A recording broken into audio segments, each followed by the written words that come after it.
Hello everyone, welcome back to 1132 Design. Thank you for stopping by.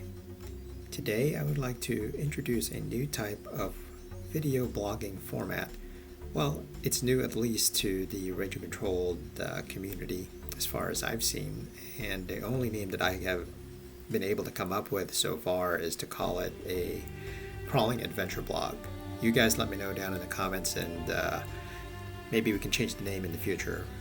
So the whole idea I have behind this type of video blogging format is I'll present a topic in the beginning of the video, and we'll go over it just in general, and then I really would like to hear from you what your thoughts are, and we can tailor the upcoming videos and maybe even offer up responses on the following videos to any of the comments that have come up.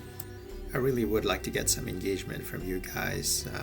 I don't know if I've mentioned it in my prior videos, but I'm fairly new to the whole video blogging format. I have a little bit of experience in YouTube, but not too much. Anyway, the first topic I would like to go over, and as you guys are watching this element Gatekeeper go through the rocks here, is how to set up suspension to make it look more scale, especially when you're filming and showing this on YouTube or any other video format.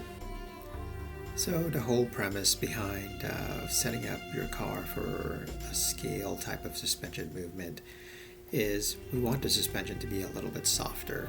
We want to see the axles kind of cycle through the entire travel, and we want to see the body lean through the turns and really transfer the weight either forward and backwards or side to side as it's either going through terrain or going through corners, etc.